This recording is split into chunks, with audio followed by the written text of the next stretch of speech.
The 2024 season is here, and I can't wait to start on the National Professional Fishing League right outside of college. It's always been a dream of mine to make it to that next level past college fishing. As I went through the ranks of youth fishing, high school fishing, college fishing, and now I'm here, and I can't wait to take this next opportunity. And I just kind of wanted to walk through the schedule and tell you kind of what I'm thinking about, the different bites that could potentially be happening, and really just dive into what I think the season's going to do. So to start off with, the first event is Logan Martin.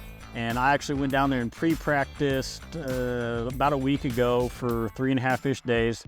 And Logan Martin that time of year, typically it's your live scoping, your suspended fish, and then you also have that crank and bite up shallow that, that Coosa River is known for. And, we definitely tried those two things, and we put a lot of time on the water just scanning, kind of getting the lay of the lake, went up the river, went down by the dam, mid-lake section, kind of got it all figured out for the most part, and we're gonna roll back there here in about 2 weeks and start that event, and I can't wait to do that.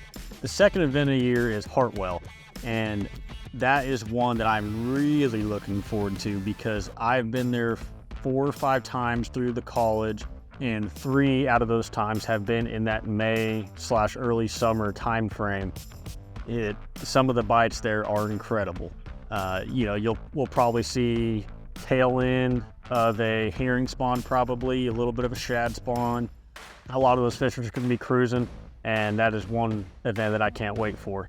The third event is Pickwick in July. Now, I've never been there that late into the summer, but that's your typical TVA ledge type situation. And I've fished there 3 or 4 times also through the college and then also through the Nation Trail. And in college, I've had a 2nd place and a 3rd place. And one of them was that summertime ledge fishing. The other one was immediate post spawn that I was catching them in a transition zone. So it's a little bit different, but that's still, that's my cup of tea, going out there, spending 3 days, sun up, sundown, scanning, trying to find schools, a little bit off the wall stuff, throwing big worms, plugs, spoons. I mean, that's my favorite type of fishing. The 4th event, Saginaw Bay, is going to be a tricky one for me. I've been there twice through Bassmaster College, and I've had one mediocre finish and one just bomb. The first event, going up to Saginaw, all you hear about is smallmouth, clean water. I was so excited. I had all the drop shots, all that fun stuff rigged up and ready to go. And once I got up there, the smallmouth fishing just was not what I was expecting. I had, I think, 13 to 15 pounds for both days. Decent finish, nothing crazy though. The second year, I already qualified for the national championship down on Harris Chain.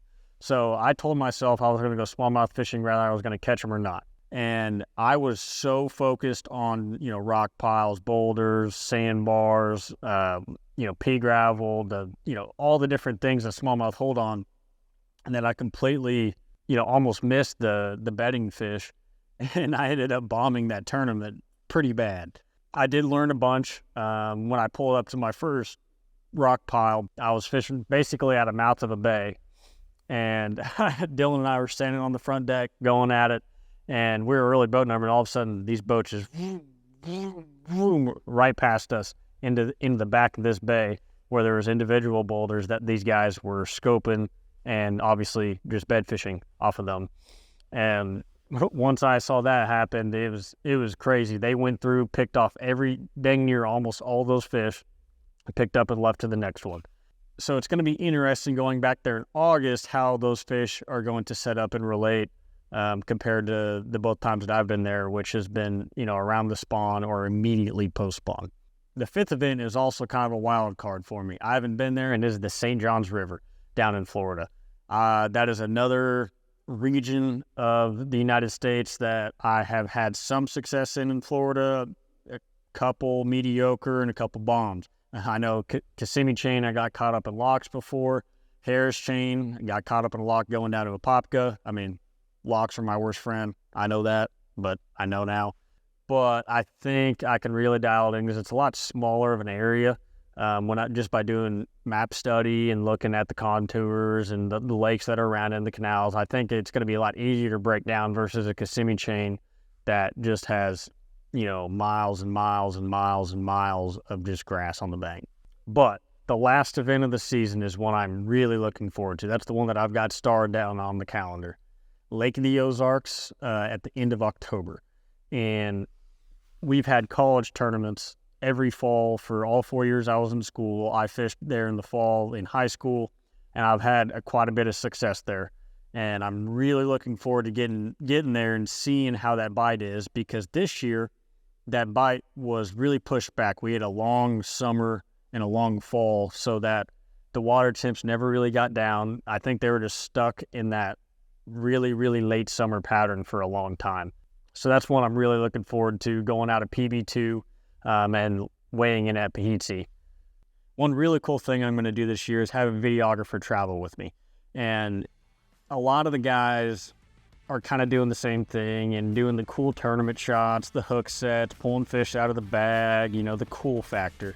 And I'm going to really push more towards the informational side of tournament bass fishing when it comes to finding fish on new bodies of water. That is something that I wish I would have got in high school when I was watching YouTube, in college watching YouTube. Obviously, I still do. It's a lot harder than you think, because you only have 3 days to break down a body of water that's gigantic sometimes. But that's kind of the breakdown of the NPFL schedule. I'm really looking forward to fishing this season.